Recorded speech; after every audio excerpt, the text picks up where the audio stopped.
Hi, hello, good morning. So ஆக்சுவலாக இன்னைக்கு நம்ம என்ன என்ன பார்க்க போகிறோம் அப்படின்னா டிஎன்பிஎஸ்சியோட குரூப் 2 ஜிஎஸ் ஸ்டடி பிளானர் பார்க்க போகிறோம். ஸோ நம்மளோட டிஎன்பிஎஸ்சியோட அஃபிஷியல் நோட்டிஃபிகேஷன் படி என்ன அப்படின்னா நமக்கு ஆகஸ்ட்டில் நோட்டிஃபிகேஷன் வருது, எக்ஸாம்ஸ் வந்து அக்டோபரில் இருக்குது. ஸோ அப்படி பார்த்தோம்னா நமக்கு எக்ஸாம்ஸ் வரைக்கும் மேலேருந்து செப்டம்பர் வரைக்கும் இருக்குது. ஓகேவா? நம்ம அக்டோபரையும் இப்போ ஏப்ரலில் ஒரு 10 டேஸையும் விட்டோம் அப்படின்னு மே டு செப்டம்பர் வந்து சாலிடாக வந்து ஒரு 5 மந்த்ஸ் இருக்கு. ஓகேவா?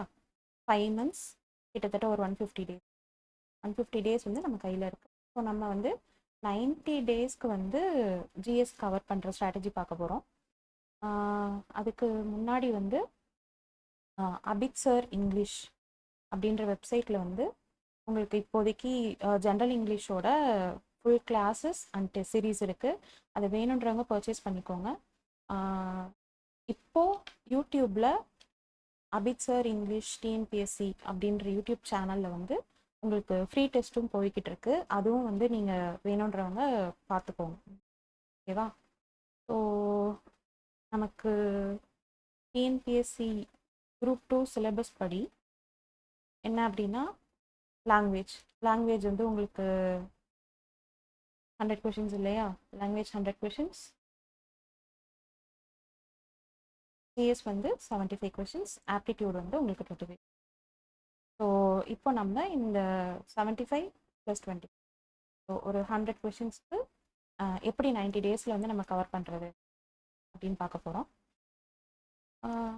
ஆக்சுவலாக எப்படி இந்த பிளானர் போட்டிருக்கோம் அப்படின்னா உங்களுக்கு வந்து வீக்கில் ஒரு 7 டேஸ் இருக்கு இல்லையா? 7 டேஸ் 5 டேஸ் படிப்பீங்க, 6th டே வந்து ரிவைஸ் பண்ணுவீங்க. இல்லை நான் வந்து சில போர்ஷன்ஸ் இன்னும் கவர் பண்ணலை அப்படின்னா அந்த போர்ஷன்ஸை கவர் பண்ணுவீங்க. 7th டே வந்து ஒரு ஃபுல் மார்க் அட்டன் பண்ணுவீங்க. ஓகேவா? ஸோ ஏன் வந்து சிலபஸ் கவர் பண்ணுறதுக்கு முன்னாடி ஒரு ஃபுல் மார்க் அப்படின்னா உங்களுக்கு அப்போ தான் வந்து கொஷின்ஸ் எப்படி கேட்குறாங்க, எவ்வளோ வெயிட்டேஜோடு கேட்குறாங்க, எந்த மாதிரி வந்து நீங்கள் அப்ரோச் பண்ணணும், ஜிஎஸ் வந்து எப்படி படிக்கணும், இதுக்கெலாம் ரொம்ப இம்பார்ட்டன்ஸ் கொடுத்து படிக்கணும் அப்படின்றது உங்களால் புரிஞ்சுக்க முடியும். அதனால தான் வந்து ஒவ்வொரு 7th டேயுமே வந்து உங்களுக்கு ஃபுல் மார்க் இருக்க மாதிரி தான் போட்டிருக்கோம். ஓகேவா? இதில் வந்து இன்னொன்று என்ன அப்படின்னா 90 டேஸ் இருக்குது அப்படின்னா அதில் ஒவ்வொரு 15th டேவும், ஓகேவா, ஒவ்வொரு 7th டேவும் இந்த மாதிரி போகும். ஒவ்வொரு 15th டே வந்து உங்களுக்கு ரெஸ்ட் டே. ஓகேவா? அப்படியே 2 வீக்ஸ் வந்து ஃபுல்லாக படிச்சுட்டு அப்படியே இன்னும் மறுபடியும் கண்டினியூ பண்ணுறதுக்கு இதுவாக இருக்குது அப்படின்றவங்க வந்து 15th டே வந்து ரெஸ்ட்டாக எடுத்துக்கோங்க. இல்லை எனக்கு வந்து நான் இந்த டேஸில் கவர் பண்ணாததே இன்னும் இருக்குது, நான் அதையும் நான் சேர்த்து கவர் பண்ணணும் அப்படின்னாலும் கவர் பண்ணலாம். இல்லை அப்படின்னா பிஒய்க்யூவும் அனலைஸ் பண்ணுறதுக்கும் நீங்கள் 15th டே யூஸ் பண்ணிக்கோங்க. இதில் வந்து என்னென்னா உங்களுக்கு ரொம்ப ஃபேக்டாகவே இருக்காது. ஐ மீன் என்ன சொல்கிறது, எந்த போர்ஷன்ஸும் வந்து நீங்கள் கவர் பண்ணாமல் இருக்கிற மாதிரி இருக்காது. எல்லா டாபிக்ஸும் கவர் பண்ணுற மாதிரி தான் இருக்கும். அதே சமயம் ரொம்ப லீனியண்ட்டாக போகிற மாதிரியும் இருக்கும். 90 டேஸ் தான் இருக்குது, எப்படி இதை இவ்வளோ கவர் பண்ணுறது? ஏன்னா நம்மளோட சிலபஸ் பார்த்தீங்கன்னு வச்சுக்கோங்களேன், குவாலிட்டி இவ்வளோ கொடுத்துருக்காங்க. ஐ மீன் இதுலேருந்தே பார்க்கணும். இப்போ ஜென்ரல் சயின்ஸ்லேருந்தே இருக்கா, இவ்வளோ இருக்கா, இதெல்லாம் இருக்கா, ஜியாகிரஃபி ஆக்சுவலாக கேட்குறது என்னமோ 5 கொஷின்ஸ் தான் கேட்குறாங்க அப்படின்னு கொடுத்துருந்தாலும் நம்ம இவ்வளவும் படிச்சிருக்கணும். ஓகேவா? அந்த மாதிரி கொடுத்துருக்காங்களா? அதே மாதிரி யூனிட் 3 பாருங்கள், 10 கொஷின்ஸ் கேட்குறாங்கன்னா நீங்கள் வந்து ஐவிஎஸ்சிலேருந்து நீங்கள் மொத்தத்தையும் பார்க்கணும் இல்லையா? நம்மளோட freedom moment, Indian national moment ஃபுல்லாக பார்க்கணும். இந்த ஹிஸ்ட்ரி ஃபுல்லாக வருது. ஸோ இவ்வளோ ரொம்ப வைடான டாப்பிக்காக இருக்கே, எப்படி 90 டேஸில் கவர் பண்ணுறது அப்படின்னா 90 டேஸில் கவர் பண்ணிடலாம். அந்த மாதிரி தான் வந்து ஸ்ட்ராட்டஜி போட்டிருக்கோம். குவாலிட்டியுமே வந்து உங்களுக்கு முதல்ல ஹிஸ்ட்ரியிலேருந்து ஆரம்பித்து ஹிஸ்டாரிக்கல் ஃப்ரேம்ஒர்க்லேருந்து ஆரம்பித்து இப்போ கரண்ட் இதில் என்ன ட்ரெண்டில் போயிட்டுருக்கு அது வரைக்குமே படிக்கிறதுக்கும் உங்களுக்கு வந்து அந்த பிளானரில் கொடுத்துருக்கோம். இப்போ என்ன பண்ணியிருக்காங்க அப்படின்னா இதுக்கு முன்னாடி வந்து இந்த டெவலப்மெண்ட் அட்மினிஸ்ட்ரேஷன் அப்படிங்கிறது வந்து யூனிட் 9ன்னு சொல்லி கொடுத்துருந்தாங்க இல்லையா? ஸோ இப்போ அதை வந்து ரீஃப்ரேம் பண்ணி இந்தியன் எக்கனாமியோட சேர்த்து உங்களுக்கு வந்து 20 கொஷின்ஸாக கேட்டிருக்காங்க. ஸோ ஆக்சுவலாக ஜென்ரல் எக்கனாமிலேருந்து உங்களுக்கு கொஷின்ஸ் வராமல் இருக்காது, வரும். அது ரொம்ப ரேர், ஐ மீன் ரொம்ப கம்மி. ஒரு 5 to 6 கொஷின்ஸ் அதில் கேட்பாங்க. உங்களுக்கு ஜென்ரல் எக்கனாமியும் பேசிக்ஸ் சில விஷயங்கள் தெரிஞ்சிருக்கணும். அது போக மீதி இருக்கிற கொஷின்ஸ் ஒரு 15லேருந்து 16 கொஷின்ஸ் வந்து உங்களுக்கு டெவலப்மெண்ட் அட்மினிஸ்ட்ரேஷன் தமிழ்நாடு ரிலேட்டட் கொஷின்ஸாக வந்து வரும் உங்களுக்கு. ஓகேவா? ஸோ இதையும் நம்ம கவர் பண்ண போகிறோம். அப்புறம் யூனிட் 6 ரொம்ப பெரிய மலையாக தெரிகிற ஒரு ஏரியா இது. இது யூனிட் 8ன்னு முன்னாடி கொடுத்துருந்தாங்க, இப்போ அதை யூனிட் 6ன்னு ரீப்ரிண்ட் கொடுத்துருக்காங்க. அதாவது தமிழ் சொசைட்டியோட ஹிஸ்ட்ரியிலேருந்து இப்போ இருக்கிற இது வரைக்கும் பார்த்துட்டு லிட்ரேச்சர் சங்கம் ஏஜ்லேருந்து கண்டெம்பரரி டைம்ஸ் இப்போ என்ன போயிட்டுருக்கு அப்படின்றதையும் பார்த்துட்டு திருக்குறள்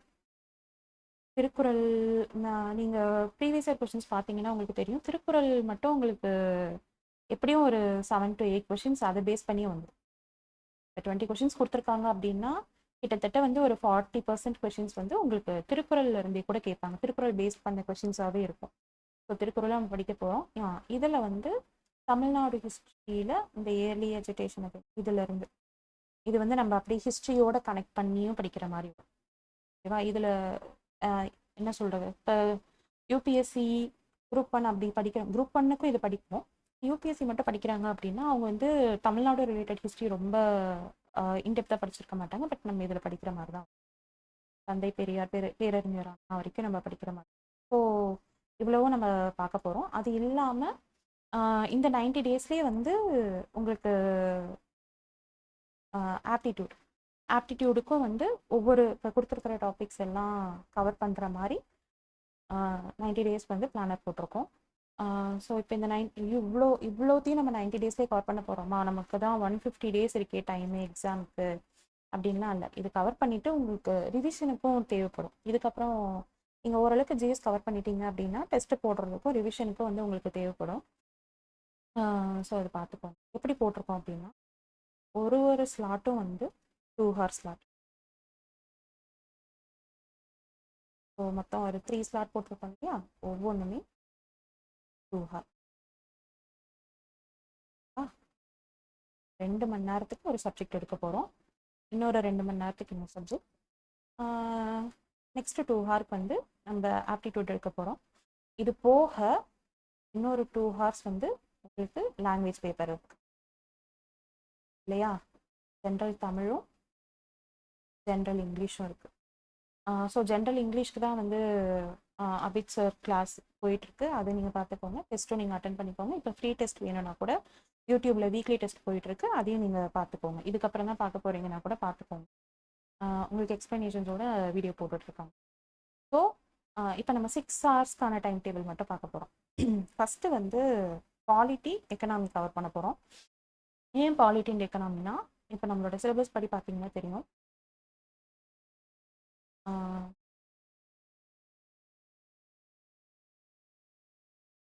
பாலிட்டிக்கு வந்து 15 கொஷின்ஸ் கேட்குறாங்க. ஸோ நீங்கள் ப்ரீவியஸ் இயர் கொஷின் பேப்பர் எடுத்தீங்கன்னா உங்களுக்கு தெரியும், பாலிட்டிலேருந்து உங்களுக்கு மேக்ஸிமம் கொஷின்ஸ் வர மாதிரி இருக்கும். அதாவது 15லேருந்து 18 கொஷின்ஸ். சில சமயம் இது கரண்ட் அஃபேர்ஸோட அந்த இதுவும் சேர்க்குறாங்க அப்படின்னா 20 கொஷின்ஸ் கிட்ட கூட வரும். ஓகேவா? ஸோ பாலிட்டி வந்து நம்ம ஃபஸ்ட்டு கவர் பண்ண போகிறோம். அதான் முன்னாடியே சொன்ன மாதிரி, ஏன் எக்கனாமி அப்படின்னா இந்த யூனிட்டுக்காக. ஃபஸ்ட்டு நம்ம யூனிட் 4 யூனிட் 5 கவர் பண்ண போகிறோம். ஏன்னா இது 2 தான் வந்து உங்களுக்கு மார்க்ஸ் ஸ்கோரிங் ஏரியா. இன்னொன்று பாலிட்டி வந்து உங்களுக்கு ஃபேக்ட். ஓகேவா? ஸோ அதனால் ஃபஸ்ட்டு அதை கவர் பண்ண போகிறோம். அதே மாதிரி இப்போது என்ன சொல்கிறது, சயின்ஸ் பேக்ரவுண்ட், இன்ஜினியரிங் பேக்ரவுண்ட் அப்படின்றவங்களுக்குலாம் வந்து பாலிட்டி வந்து ரொம்ப புதுசாக இருக்கும். நிறைய ஃபேக்ட் வந்து மனப்பாடம் பண்ணிக்கிற மாதிரி, அது ஞாபகம் வச்சுக்கிற மாதிரி இருக்கும். ஸோ அதனால் முதல்ல நம்ம பாலிட்டி முடிச்சிட்டோம் அப்படின்னா அது பெரிய மலையே வந்து புரட்டி போட்ட மாதிரி இருக்கும். ஓகேவா? அதனால தான் ஃபஸ்ட்டு நம்ம பாலிட்டி. எக்கனாமியும் கிட்டத்தட்ட அப்படி தான். ஏன்னா நிறைய என்ன சொல்கிறது டேர்ம்ஸாகவே இருக்கும். டேர்ம்ஸ் அண்ட் டெஃபினிஷன்ஸ் வந்து நமக்கு தெரிஞ்சிருக்கணும். திருப்பி நம்ம அதையே வந்து இப்போ நியூஸ் பேப்பரை பார்த்தீங்கன்னா கூட தெரியும், எப்போ பார்த்தாலும் ஜிடிபின்னு படிப்போம், இல்லைன்னா வந்து என்ன சொல்கிறது மானிட்டரி பாலிசி கமிட்டின்னு படிப்போம், இதெல்லாம். ஸோ அந்த மாதிரி உங்களுக்கு ரொம்ப பேசிக்கான டேர்ம்ஸ் அண்ட் டெஃபினிஷன்ஸ்லாம் பார்த்துட்டு அது கூட நம்மளோட தமிழ்நாடு ரிலேட்டடான இதையும் நம்ம பார்க்க போகிறோம். ஓகேவா? ஸோ அதுக்கு வந்து முதல்ல நம்ம வந்து பாலிட்டியும் எக்கனாமியும் எடுக்கணும். ஸோ இது ஹார்டாக வந்து எனக்கு தெரிஞ்ச பாலிட்டி வந்து ஒரு 30 டேஸ் போகும்.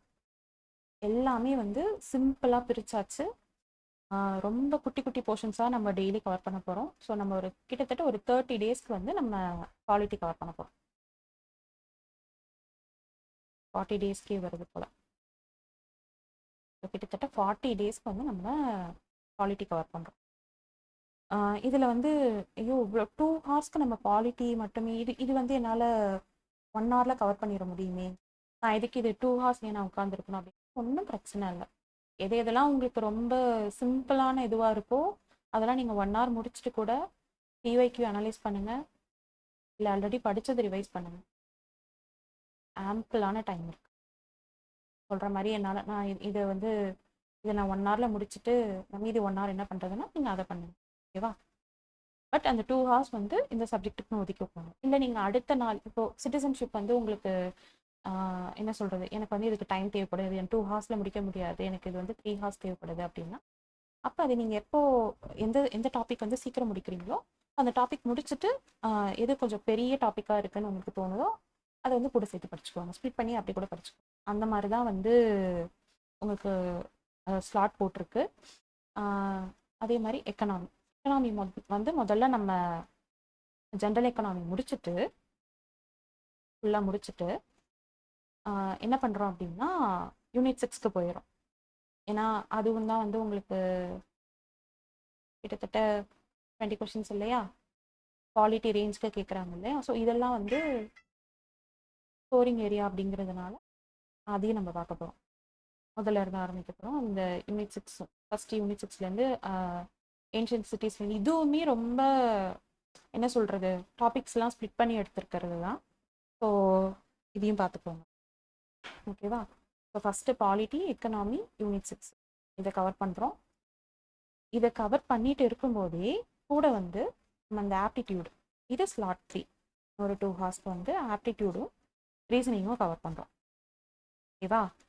ஸோ யூனிட் 6 நீங்கள் பாலிட்டியோடு சேர்த்து முடிக்கிறப்போ என்ன ஆகும்னா நம்ம தமிழ்நாடு எக்கனாமி மட்டும் பாலிட்டி முடிச்சுட்டு உடனே தமிழ்நாடு எக்கனாமி அந்த ஸ்கீம்ஸு இல்லை அதுக்கு முன்னாடி இருக்கிற பேக்கப் ஹிஸ்ட்ரிலாம் இருக்கு இல்லையா, ஐ மீன் பேக்ரவுண்ட் ஹிஸ்ட்ரி. ஸோ அதெல்லாம் வந்து நம்ம அடுத்த ஸ்லாட்டில் அதாவது பாலிட்டி முடித்த உடனே இதை நம்ம கவர் பண்ண போகிறோம். இதோட இது முடிச்சுட்டு ஹிஸ்ட்ரி எடுக்கிறோம். ஹிஸ்ட்ரி வந்து ஐவிசிலேருந்து ஆரம்பிக்கிறோம். ஐவிசிலேருந்து ஃப்ரீடம் ஸ்ட்ரகிள் வரைக்கும் நம்ம கொண்டு போக போகிறோம். இதுக்கு நடுவில் வந்து நம்ம ஜாகிரஃபியும் ஹிஸ்ட்ரியோடு சேர்த்து கொண்டு போகிறோம். இதில் வந்து பட்ஜெட்டுக்கும் ஸ்கீம்ஸுக்கும் தனியாகவே ஸ்லாட் போட்டாச்சு. யூனியன் பட்ஜெட் இல்லை ஸ்டேட் பட்ஜெட் இதுவுமே கவர் பண்ணிக்கலாம். ஸ்கீம்ஸ்க்கும் நம்ம வந்து தனியாக ஸ்லாட் போட்டாச்சு.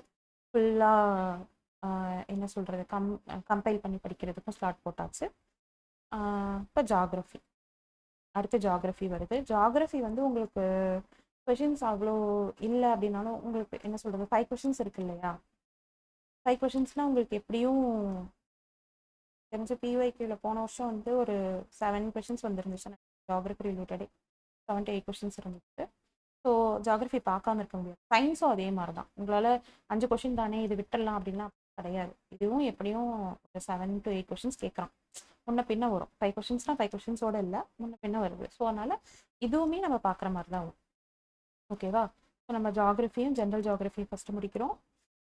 இது முடிக்கிறப்பவே என்னென்னா இப்போது நான் தான் சொன்னேன் இல்லையா, இந்த யூனிட் 6ல் வந்து திருக்குறள் ரிலேட்டடாக வந்து உங்களுக்கு எப்படியும் ஒரு 7 to 8 கொஷின்ஸ் வரும்னு சொன்னாங்க. ஸோ அதனால் திருக்குறளுக்கு மட்டுமே நம்ம தனியாக ஸ்லாட் போட்டிருக்கோம். அதுக்குன்னு நம்ம செலவு பண்ணி ஒரு 2 ஹார்ஸ் உட்காந்து படிக்க போகிறோம். ஸோ அப்போ அதை நம்ம கவர் பண்ணிக்கலாம். திருக்குறள் இதெல்லாம் நம்ம எங்கே மிஸ் பண்ணிட போகிறோம் அப்படின்லாம் கிடையாது. இப்போ உங்களுக்கு ஒரு 2-3 சப்ஜெக்ட் முடித்ததுமே என்ன பண்ணுறோம் அப்படின்னா ஃபஸ்ட்டு படித்த சப்ஜெக்ட் வந்து ஃபுல் ரிவிஷனுக்கு வந்துடும். ஸோ பார்த்தீங்கன்னா தெரியும், நம்ம ஒரு 2 monthsல வந்து ஓரளவுக்கு ஒரு 2-3 யூனிட் கவர் பண்ணுற மாதிரி இருக்கும். கொடுத்துருக்குற சிலபஸில் ஒரு 3 யூனிட் நம்ம கவர் பண்ணி முடிச்சிருக்கோம் இல்லையா. ஸோ அதனால் வந்து என்ன பண்ணுறோம் அப்படின்னா செகண்ட் மந்த் எண்ட்லேயே வந்து நம்ம ஃபுல் ரிவிஷனுக்கு போகிறோம். இப்போ இதையும் வந்து நான் வந்து ஒரு 4-5 நாள் 1 வீக்குக்கு ரிவிஷன் போட்டிருக்கிறது வந்து உங்களோட கம்ஃபர்டபுளுக்காக தான். ஏன்னா நம்ம போட்ட பிளான் படி பார்த்தீங்கன்னா தெரியும் 40 டேஸ் கிட்ட பாலிட்டி மட்டும் போட்டிருக்கோம். நம்ம அந்த 40 டேஸ் வந்து என்னால் ஒரே நாளில் வந்து ரிவைஸ் பண்ண முடியுமா? முடியாது இல்லையா? அதாவது ஒரு 4 ஹார்ஸ் கணக்கு நீங்கள் அப்படி வேணா வச்சுக்கோங்களேன். 4 ஹார்ஸில் வந்து உங்களால் ரிவைஸ் பண்ண முடியுமா? முடியாது. அப்போது சிலரால் முடியும். எப்போனா அவங்க வந்து ஆல்ரெடி ஜிஎஸ் கவர் பண்ணியிருக்கிறவங்க, நான் ஆல்ரெடி வந்து ஒரு 2 அட்டெம்ப்ட் கொடுத்துருக்கேன், மெயின்ஸ் வரைக்கும் போயிருக்கேன் அப்படின்றவங்களால ஒரு 4 ஹார்ஸில் வந்து மேக்ஸிமம் அமௌண்ட் வந்து ரிவைஸ் பண்ண முடியும். ஓகேவா? இல்லை புதுசாக படிக்கிறவங்களுக்காக என்னென்னா ஸ்ப்ளிட் பண்ணியாச்சு. ரிவிஷன் வந்து நீங்கள் அது 3 டேஸில் கூட முடிச்சுக்கோங்க. 3 டேஸில் வந்து அதாவது 12 ஹார்ஸ் 12 ஹவர் கணக்கில் கூட நீங்கள் வந்து குவாலிட்டி ஃபுல்லாக ரிவைஸ் பண்ணிவிட்டு அடுத்தடுத்த சப்ஜெக்ட் ரிவைஸ் பண்ணுறதுக்கு உங்களுக்கு ஆம்பிளான டைம் இருக்கும். ஓகேவா? எல்லா சப்ஜெக்ட்டுமே ரிவிஷனுக்கும் இந்த 90 டேஸ்லேயே போட்டிருக்கு, ஃபுல் ரிவிஷனுக்கும். ஓகேவா? வெறும் பாலிட்டி எக்கனாமி மட்டும் கிடையாது. பாருங்கள், யூனிட் 6க்கும் ஃபுல் ரிவிஷன் போட்டிருக்கு, ஜியாகிரஃபி ஃபுல் ரிவிஷன் வந்திருக்கு, ஹிஸ்ட்ரி ஃபுல் ரிவிஷன் வந்திருக்கு. அது இல்லாமல் பட்ஜெட் அண்ட் ஸ்கீம்ஸ் இன்னும் சில சில எக்ஸ்ட்ரா விஷயத்துக்கும் நம்ம ரிவிஷனுக்கு தனியாகவே ஒரு டேட் போட்டிருக்கு. அது இல்லாமல் உங்களுக்கு எப்பவும் போல் அந்த வீக் 7 டேஸ்னா 5 டேஸ் படிக்கிறது, 6th டே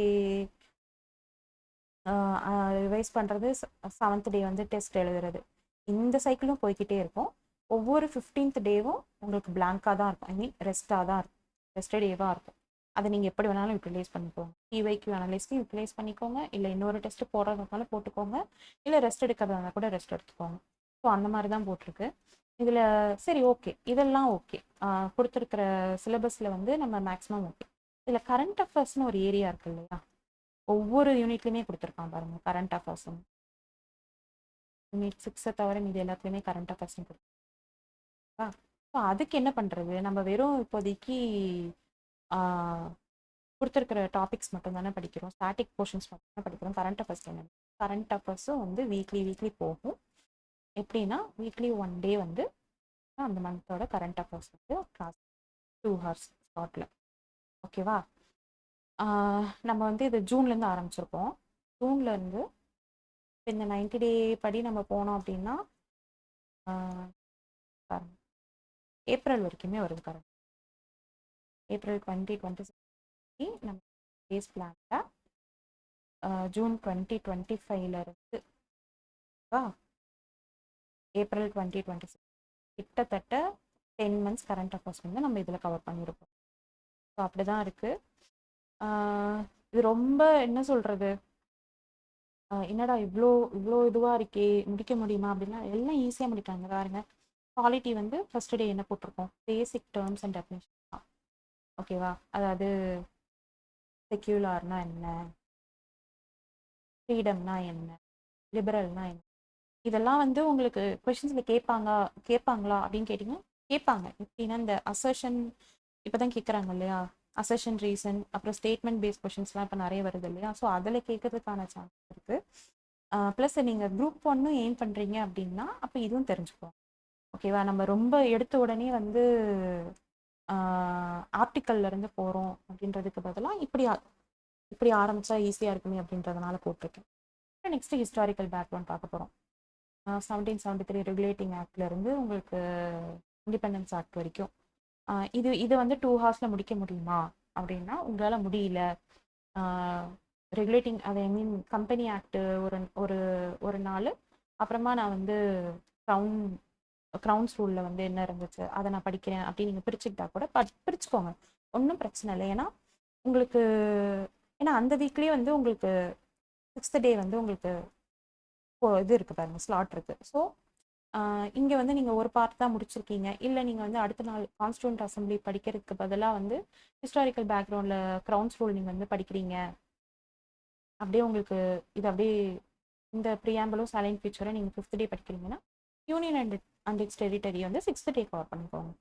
ஓகேவா? அப்படி இல்லைன்னா கூட இதை வந்து அப்படியே அடுத்தடுத்த நாள் நீங்கள் வந்து தள்ளிட்டே வந்தீங்கன்னா கூட உங்களுக்கு இங்கே உங்களுக்கு வந்து இது இருக்குது, ஸ்லாட் இருக்குது, முடிக்கிறதுக்கான ஸ்லாட் இங்கே இருக்குது. நீங்கள் ரிவிஷன் இங்கே நம்ம போட்டிருக்கோம் இல்லையா, இதில் வந்து ஏதாவது ஒரு 2 ஹார்ஸ் வந்து இப்போ தள்ளிட்டே வந்த போர்ஷன் வந்து இங்கே முடிச்சுட்டு இங்கேருந்து ரிவிஷன் பண்ணலாம். ஓகேவா? அப்படி தான் நம்ம வந்து ஜிஎஸ் கவர் பண்ண போகிறோம். ஸோ இப்போ நீங்கள் வந்து குரூப் 2 போன வருஷம்லாம் பார்த்தீங்கன்னா 160+ இல்லையா? ப்ரிலிம்ஸில் 160+ கொஷின்ஸ் போட்டிருக்கவங்க உள்ளே போயிருக்காங்க. அதாவது ஒவ்வொரு கேட்டகரி வைஸ் நம்ம சொல்கிறோம். இது 160ங்கிறத நீங்கள் ஜென்ரல்னே வச்சுக்கோங்களேன். 155 to 160. ஸோ அப்படி பார்க்குறப்போ லாங்குவேஜில் வந்து நீங்கள் ஒரு 90 ஸ்கோர் பண்ணுறீங்க. ஓகேவா? ஆப்டிடியூடில் வந்து ஒரு 20 ஸ்கோர் பண்ணுறீங்க. 110 கரெக்டாக. அப்போது நீங்கள் வந்து இன்னொரு 40 to 50 சேவ் ஸ்கோருக்கு சொல்கிறேன். 40 to 50, 40 கூட இல்லை, 50 வரைக்குமே நீங்கள் இது கொஞ்சம் புஷ் பண்ணுறீங்க. ஸோ அதை நம்ம படிச்சு தானே ஆகும். 40 to 50ல் என்ன சொல்கிறது, நீங்கள் வந்து இப்போது இன்கேஸ் 155 இல்லையா, கட் ஆஃப் வந்து உங்களுக்கு என்ன சொல்கிறது 159 கொஷின்ஸ் நீங்கள் வந்து கரெக்டாக போட்டிருக்கீங்க. 160 கொஷின்ஸ் போட்டவங்க உள்ளே போயிருக்காங்க. ஒரு கொஷின் தான். ஓகேவா? இந்த ஒரு கொஷின் வந்து இங்கே உங்களுக்கு ப்ளே பண்ணும். இந்த லாங்குவேஜில் வந்து 90+ எடுக்கிறீங்கன்னு வச்சுக்கோங்க. அப்படின்னா கூட இங்கே இங்கே வந்து அந்த ஒரு கொஷின் கண்டிப்பாக ப்ளே பண்ணும். அந்த மாதிரி நிறைய பேருக்கு போயிருக்கு. லாங்குவேஜ்லலாம் வந்து 93, 95 கூட எடுத்திருப்பாங்க. இங்கிலீஷில் எனக்கு தெரிஞ்ச இப்போ இந்த ஒரு லாஸ்ட் இயர் கொஞ்சம் டஃப்பாக இருந்துச்சுன்ற மாதிரி சொன்னாங்க. ஜென்ரல் தமிழ் சொன்ன மாதிரி ஜென்ரல் இங்கிலீஷும் சொன்னாங்க. ஆனாலுமே 93லாம் ஸ்கோர் பண்ணியிருப்பாங்க. ஸோ இங்கே வந்து நீங்கள் கொஞ்சம் ஸ்ட்ராங்காக இருக்கும். நீங்கள் ஒரு 30 கொஷின்ஸ்க்கு வந்து நான் போட்டுட்டேன். இப்போ எப்படின்னா பாலிட்டியில் ஒரு 10, எக்கனாமியில் வந்து ஐ மீன் ஸ்கீம்ஸ் இந்த மாதிரி கொஷின்ஸ்லாம் கேட்குறாங்க இல்லையா, அதில் வந்து நான் ஒரு 10 கொஷின்ஸ் போட்டுட்டேன். ஹிஸ்ட்ரியில் வந்து எப்படியும் நம்ம கொஞ்சம் படிக்க ஆரம்பிச்சிருக்கிறவங்களுக்கு வந்து ஹிஸ்ட்ரி கொஞ்சம் ஃபேக்டாக இருக்குது, அதெல்லாம் கொஞ்சம் மனப்பாடம் பண்ணி என்னால் அதை வந்து இது பண்ணிக்க முடியும், ரிவைஸ் பண்ணிக்க முடியும். அதனால் அந்த மாதிரி இருக்கிறவங்க வந்து ஹிஸ்ட்ரியில் நான் வந்து அதில் ஒரு 10 அப்படின்னு போட்டுட்டு, சயின்ஸ் நான் தொடலை, கரண்ட் அஃபேர்ஸ் வந்து நான் ரொம்ப பார்க்கல, அப்புறம் வந்து இந்த தமிழ் சொசைட்டி இருக்கு இல்லையா, அதை நான் வந்து தொடவே இல்லை, நான் ஏதோ 1-2 பார்த்தேன், ஹிஸ்ட்ரியோட சேர்த்து பார்த்து இதெல்லாம் இருக்குல்ல, இந்த ஆர்கியாலஜிக்கல் டிஸ்கவரிஸ்லாம் வருது இல்லையா, ஸோ அதெல்லாம் நம்ம ஹிஸ்ட்ரியோட சேர்த்து படிச்சிருப்போம்.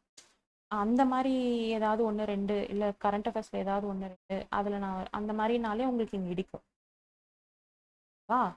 அந்த மாதிரியே உங்களுக்கு இடிக்கும். ஸோ வந்து நம்மளோட எய்ம் வந்து கொஞ்சம் ஒன்றும் பிரச்சனை இல்லை, ஹையாகவே வச்சுப்போம். ஏன்னா இப்போ இருக்கிற காம்படிஷன் வந்து 160ங்கிறது வந்து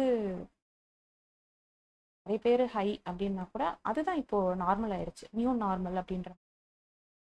ஸோ அதுக்கு வந்து இங்கே நமக்கு ஒரு கொஷின் தப்பாக இருக்கு, நீங்கள் வந்து இதுவாக என்ன சொல்கிறது கிட்ட வந்திருக்கேன் அப்படின்னா இங்கே வந்து உங்களுக்கு நீங்கள் இந்த ரேஞ்சில் இருந்தீங்கன்னா கொஞ்சம் சேஃப். அதுவும் இங்கே நீங்கள் வந்து ஸ்ட்ராங்காக இருக்கும்போது இங்கே இந்த ரேஞ்சில்னா உங்களுக்கு சேஃப். இங்கேயே உங்களுக்கு ஸ்ட்ராங் இல்லைன்னா அதை ஸ்ட்ராங் பண்ணுங்க, இங்கேயும் அதுக்கேற்ற மாதிரி ஸ்ட்ராங். அப்போ தான் வந்து குரூப் 2 ப்ரிலிம்ஸை வந்து நம்ம கிளியர் பண்ண முடியும். அடுத்து குரூப் 2 மெயின்ஸ் 2A மெயின்ஸ் நம்ம ஃபோக்கஸ் பண்ண முடியும். ஓகேவா? ஸோ இது வந்து ஜிஎஸோட 90 days ஸ்டடி பண்ண. இதில் ஏதாவது டவுட்ஸ் இருக்குது அப்படின்னா சொல்லுங்கள். இதில் இன்னொன்று நீங்கள் ஏதாவது இன்னும் என்ன சொல்கிறது இதில் விடுபட்ட போர்ஷன்ஸ் ஏதாவது நீங்கள் ஆட் பண்ணணும் அப்படின்னாக்கா ஆட் பண்ணிக்கலாம்.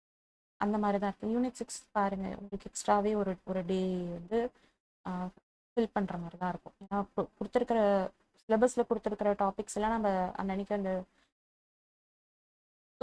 குரூப் 2 ப்ரிலிம்ஸ் போர்ஷன்ஸ் படி நம்ம கவர் பண்ணுறதுக்கான 2 hours ஸ்லாட்டில் இருக்கு இல்லையா, அது இல்லாமல் உங்களுக்கு இந்த மாதிரியும் இருக்கும். ஓகேவா? சயின்ஸுக்கும் நம்ம வந்து ஸ்லாட் போட்டிருக்கோம். மேக்ஸு ரீசனிங் முடிச்சுட்டு சயின்ஸுக்கும் வந்து ஸ்லாட் போட்டிருக்கோம். எப்படின்னா இப்போது இந்த ஃபிசிக்ஸ், கெமிஸ்ட்ரி, பயாலஜிலாம் வந்து எப்போவுமே இந்த டாப்பிக்லேருந்து கண்டிப்பாக ஒரு கொஷின்ஸ் இருக்கும் அப்படின்னு இருக்கோம் இல்லையா. ஸோ ஃபஸ்ட்டு அந்த மாதிரி ப்ரியாரிட்டி ஏரியாஸ்லாம் கவர் பண்ண போகிறோம். அடுத்தது மிஸ்செலினியஸ் ஏரியா கவர் பண்ண போகிறோம். நமக்கு 2 hours இருக்குது, இது வந்து 1 hour கிடையாது, 2 hours இருக்குது. ஓகேவா? அப்போ இந்த மாதிரி பார்ப்போம். இல்லை 2 நாளுமே வந்து ப்ரியாரிட்டி டாபிக்ஸ் நமக்கு தேவைப்படுதுன்னா கூட அடுத்த 6th day வந்து நம்ம இப்படி கவர் பண்ணிக்கலாம், பெஸ்ட்டு போர்ஷனை கவர் பண்ணிக்கலாம். ஓகேவா? இன்னொன்று டெஸ்ட் எழுதுகிறோம், அனலைஸ் பண்ணுறோம். 7th டே. இதுதான் நமக்கான வேலை, வேறு எதுவுமே கிடையாது. 200 கொஷின்ஸ் எழுத போகிறோம். 200 கொஷின்ஸையும் நம்ம வந்து அனலைஸ் பண்ண போகிறோம், கரெக்டு ராங்கு அனலைஸ் பண்ண போகிறோம். இன்னொன்று, எடுத்த உடனே நம்மளால் 200 கொஷின்ஸ்க்கு வந்து 160 கொஷின்ஸ் கரெக்டாக வருமானா வராது. கரெக்டாக அது எப்படி எடுத்த உடனே இப்போ தான் புதுசாக படிக்க ஆரம்பிக்கிறீங்க அப்படின்னா, அதுக்கு நீங்கள் வந்து அந்த லாங்குவேஜில் கொஞ்சம் ஸ்ட்ராங்காக இருக்கீங்க அப்படின்னா அப்போவுமே ஒரு 130 கிட்ட நீங்கள் எடுக்கலாம்னு வச்சுக்கோங்க. ஐ மீன் 110 கிட்ட இப்போ தான் ஜிஎஸ் ஸ்டார்ட் பண்ணுறீங்க அப்படின்னா ஒரு 110 வரைக்கும் நீங்கள் கரெக்டாக போடுவீங்க. ஸோ நம்ம 160 வரைக்கும் நம்ம கரெக்டாக போடணும், 160 ப்ளஸ் வந்து நம்ம கரெக்டாக போடணும். அப்படி இந்த வீக்லி டெஸ்ட் அண்ட் அனலைசஸ் கண்டிப்பாக போயே ஆகணும். நல்லா யோசிச்சு பாருங்கள். 3 hours test, 200 question, pen and paper தான் கேட் பண்ணணும். ஸோ அது கண்டிப்பாக அந்த 3 hours எக்ஸாம் செட்டப்லேயே உட்காந்து ட்ரை பண்ணுங்க. இது முடிச்சுட்டு அனலைஸ் பண்ணணும். ஓகேவா? எது தப்பு பண்ணோம், எங்கே தப்பு பண்ணியிருக்கோம் அனலைஸ் பண்ணணும். இன்னொன்று எப்படி அனலைஸ் பண்ணணும் அப்படின்னா, ஃபஸ்ட்டு ராங்காக எதெல்லாம் போட்டிருக்கீங்களோ அதை நீங்கள் வந்து பார்ப்பீங்க. கரெக்டாக எந்த கொஷின்ஸ்லாம் ராங்காக இருக்கோ அதை நம்ம பார்ப்போம். அதை பார்த்துருங்க. ஆப்ஷன்ஸையும் பாருங்கள், எப்படி எதனால் வந்து நீங்கள் கொடுத்துருக்குற 4 ஆப்ஷனில் இதுதான் அப்படின்றத ஏன் சூஸ் பண்ணீங்க, ஏன் வந்து இந்த ஆப்ஷன் தான் கரெக்டாச்சு அப்படின்றதையும் நீங்கள் அனலைஸ். இன்னொன்று, நீங்கள் கரெக்டாக போட்டிருப்பீங்க சில கொஷின்ஸு, ஆனால் அதுக்கு டைம் எடுத்திருக்கும். ஓகேவா? நம்ம என்ன சொல்கிறது, இப்போ ABCD தான் நம்ம. ஸோ இப்போ இந்த ABCDயில் சிடி நீங்கள் எலிமினேட் பண்ணியிருப்பீங்க, இது வராது. ஏவா பியான்னு நீங்கள் ஒரு இடத்துல கன்ஃபியூஸ் ஆகிருப்பீங்க இல்லையா? ஸோ அந்த மாதிரி கொஷின்ஸ் நீங்கள் ஃபஸ்ட்லேருந்து பார்த்தீங்கனாலே தெரியும்ல, எந்த கொஷின்ஸ்க்கு டைம் கொஞ்சம் அதிகமாக ஸ்பெண்ட் பண்ணணும் அப்படின்ற மாதிரி உங்களுக்கு ஓரளவுக்கு ஐடியா இருக்கும்ல. அந்த மாதிரி இருக்கிற கொஷின்ஸையும் பாருங்கள், ஏன் வந்து இங்கே டைம் கன்சியூம். ஓகேவா? இதுதான் நம்ம கரெக்டாக போட்டுட்டோமே அப்படின்ட்டு போயிடாதீங்க. ஏன்னா இதே கொஷின் திருப்பி வேற ஒரு டெஸ்ட்டில் வரும்போது அங்கேயும் உங்களுக்கு பிடிக்கும். ஸோ அதுக்கு இந்த மாதிரி வந்து அனலைஸ் பண்ணுறது ரொம்ப இம்பார்ட்டண்ட். இதே மாதிரி நம்ம படிக்கிறோம், டெஸ்ட் எழுதுகிறோம், அனலைஸ் பண்ணுறோம், நடுவில் ஒரு நாள் ரெஸ்ட் எடுக்கிறோம், இல்லை திருப்பி ரீகால் பண்ணுறோம். இப்படி தான் வந்து நம்ம 90 daysக்கு வந்து கொண்டு போக போகிறோம் ஜிஎஸ்ஸை. இது கூட நீங்கள் வந்து லாங்குவேஜ் பேப்பரையும் கொண்டு போகிறதா இருந்தாலும் இன்னொரு 2 hours உங்களால் வந்து என்னால் இன்னொரு 2 hours எனக்கு இருக்குது, அதாவது என்னால் சாலிடாக ஒரு நாளைக்கு வந்து 10 hours உட்கார முடியும் அப்படின்றவங்க வந்து இன்னொரு 2 hours வந்து லாங்குவேஜை கவர் பண்ணிக்கோங்க. அதையும் கூடவே சேர்த்து கவர் பண்ணிகிட்டே வந்து முடிச்சிருங்க. ஸோ அப்போ நம்ம 150 daysக்கு நமக்கு வந்து பேலன்ஸ் இருக்குது அப்படின்னா நம்ம அதில் 90 days முடிச்சிட போகிறோம். மீதி இன்னொரு 2 monthsக்கு வந்து நம்ம டெஸ்ட்டும் ரிவிஷனும் இல்லை இதில் ஏதாவது உங்களுக்கு என்ன சொல்கிறது கவர் பண்ணாமல் இருக்கிற ஏரியாஸ்லாம் இருக்கும் இல்லையா, அதெல்லாம் கவர் பண்ணிக்கலாம். கரண்ட் அஃபேர்ஸ் கவர் பண்ணால் கூட கவர் பண்ணிக்கலாம். திருப்பி ரிவிஷனுக்கு இப்போ இங்கே வந்து உங்களுக்கு பாருங்கள் எப்படின்னா, இப்போ நீங்கள் அன்னன்னைக்கு முடிக்கிற போர்ஷன்ஸ் முடிச்சிட்டிங்கன்னா அந்தந்த சாட்டர்டேவே அது ஃபஸ்ட்டு ரிவிஷன் மாதிரி ஆயிடும். ஓகேவா? செகண்ட் ரிவிஷனாக வந்து நம்ம ஃபுல் ரிவிஷன் கொண்டு போகிறோம். கரெக்டாக எப்போ 2 months கழிச்சு ஃபுல் ரிவிஷனாக கொண்டு போகிறோம். ஸோ அப்போ வந்து இங்கே செகண்ட் ரிவிஷன் ஆயிடும். இது வந்து இந்த 90 daysல. அடுத்து இன்னொரு 2 months இருக்கு இல்லையா, அப்போ நீங்கள் வந்து திருப்பி ரிவைஸ் பண்ணி இல்லை டெஸ்ட் எழுதி அதை திருப்பி ரிவைஸ் பண்ணும்போது உங்களுக்கு அது மல்டிபிள் ரிவிஷன் ஆயிரும். உங்களுக்கு கான்செப்ட்லாம் புரியாதது கூட இன்னும் 2 தடவை படிக்க புரியும். கொஷின்ஸ் அட்டன் பண்ண அதை அனலைஸ் பண்ணும்போது உங்களுக்கு புரிஞ்சிடும். ஸோ வந்து நீங்கள் ஜிஎஸ்ல வந்து கொஞ்சம் ஸ்ட்ராங் ஆயிடுவீங்க. ஸோ இதே தானே குரூப் 4க்கும் இது அப்படியே உங்களுக்கு யூஸ் ஆகும். ஓகேவா? குரூப் 1க்குமே எய்ம் பண்ணுறீங்கன்னா கூட யூஸ் ஆகும். ஸோ அந்த மாதிரி வந்து பிளான் பண்ணி படிங்க. இந்த முறை வந்து என்ன சொல்கிறது, லாஸ்ட் டைமில் வந்து கொஞ்சம் ஒரு 2-3 கொஷின்ஸில் போயிடுச்சு, இல்லை ஒரு 10 கொஷின்ஸில் போயிடுச்சு, ப்ராப்ளம்ஸ் கிளியர் பண்ண முடியல அப்படின்றத கூட கிளியர் பண்ணணும். நமக்கு வந்து டைம் நல்லாவே இருக்குது, ஐ மீன் நிறைய இருக்குது. இப்போத்துலேருந்து கொஞ்சம் பொறுமையாகவே போனாலும் பிரச்சனை இல்லை. எடுத்து படிக்க ஆரம்பித்தோம் அப்படின்னா நம்ம இந்த வருஷம் குரூப் 2 வந்து கிளியர் பண்ணிடலாம். ஓகேவா? All the best. இந்த ஜிஎஸ்க்கான கிளாஸஸும் வந்து ஃப்யூச்சரில் அனௌன்ஸ் பண்ணுவாங்க. அதுக்கு வந்து நீங்கள் Abid sir English TNPSC YouTube சேனலை சப்ஸ்கிரைப் பண்ணிக்கோங்க. உங்களுக்கு அந்த கிளாஸஸ் நோட்டிஃபிகேஷன் வரும்போது பார்த்துட்டே வாங்க. அதே மாதிரி உங்களுக்கு இங்கிலீஷ் கிளாஸஸ் வேணும், டெஸ்ட் வேணும்னா கூட சப்ஸ்கிரைப் பண்ணுங்க. தேங்க்யூ.